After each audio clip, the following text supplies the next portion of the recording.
Today, I'll show you how to change your available hours in Calendly so people can only book meetings at times that actually work for you. We'll walk through the process step by step, and by the end, you'll know exactly how to update your schedule and add breaks or multiple time blocks in a single day. First, go ahead and log into your Calendly account in your browser. Once you're on your main dashboard, look to the left-hand side of the screen. There you'll see a menu with several options. Find and click on the option labeled Availability. This is where Calendly stores your general working hours and the times you're open to taking meetings. When the availability page opens, you'll see a weekly layout, usually showing the days of the week across the top or down the side, along with the time ranges you're currently set to be available.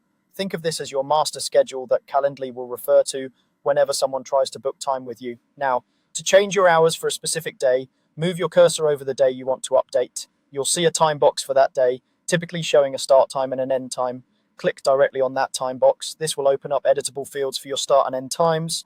Type in the new start time you'd like for that day, such as when you want your first meeting to be allowed. Then adjust the end time to set the last possible start time for a meeting that day.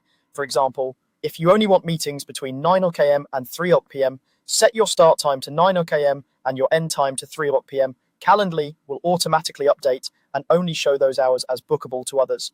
If your schedule isn't one continuous block and you want to build in breaks, or you work in separate chunks of time, you can add multiple time blocks for that same day.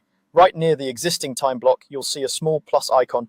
Click that plus icon to create an additional time range. A new time box will appear for that day. Set the start and end times for this second block, just like you did for the first one. For instance, you might have one block from 9 a.m. to 12 p.m., then another one from 1 p.m. to 4 p.m. That 1 hour gap in the middle becomes your break, and no one will be able to schedule during that time. You can repeat this process to add more than 2 blocks if your day has several different availability windows. Just keep clicking the plus icon and adjusting the times. If you ever create a block by mistake, look for an option to remove or delete that time range, and your schedule will update right away. Once you've adjusted your hours and added any breaks you need, make sure everything looks correct on the availability page. Calendly usually saves changes automatically, but it's a good idea to glance over the whole week to confirm that each day reflects the hours you actually want. And that's it. You've updated your hours in Calendly and learned how to use multiple time blocks to build in breaks and customize your schedule for each day.